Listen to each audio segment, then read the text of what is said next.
Apa sih kira-kira yang menjadi tantangan mencari orang yang oke lah ya, gitu, di tempat kerja nih kok zaman Iya. now?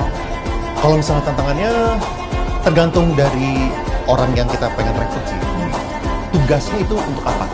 Soalnya kan kalau misalnya kita mencari profesional atau kita pengen merekrut lah ya, fungsi itu biasanya cuma ada dua.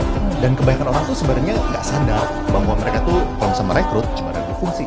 Kebanyakan ya. Kita ngomong ujung spektrum sama ujung spektrum lain. Oke, bicara tengahnya. Tapi ujung spektrum sama ujung spektrum itu adalah orang yang one day pengen jadi leadership kita. Struktur leadership mereka pengen bisa naik gitu kan. Sama di ujungnya lagi adalah orang yang pengen kita kasih sebuah kerjaan yang repetitif. Ini ujung ke ujung. Yang leadership yang kita pengen grooming itu harus orang yang ambisius. Yang ujung sini itu nggak boleh orang yang ambisius. Nah, kita harus clear dulu nih, kita pengen cari yang mana. Soalnya kalau misalnya kita salah masukin orang, itu udah pasti hasilnya nggak bagus gitu. Contoh, kalau misalnya pekerjaan ini misalnya CS, atau nggak admin gitu misalnya. CS atau admin itu bisa memerlukan orang yang secara, perlu orang yang ambisius kalau misalnya ini dalam tahap creating SOP.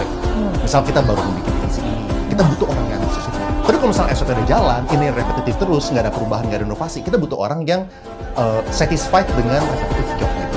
Nah, jadi kalau misalnya kita itu salah rekrut, itu pasti salah semua gitu. Atau nggak sebaliknya, kalau misalnya orang ini adalah tidak ambisius, tapi kita memposisikan dia sebagai posisi yang leadership, yang perlu naik, itu pasti salah juga. Kayak kita nuntut terus, kok lu nggak bisa, segala macam. Padahal ya, gitu. Misalnya, kok lu jam 5 sore udah balik gitu loh. Ini yang lain-lainnya pada masih kerja keras. Ya kan, tipenya bukan yang ambisius, salah rekrut itu. Nah, jadi yang pertama itu harus identifikasi dulu nih, dia ini posisinya.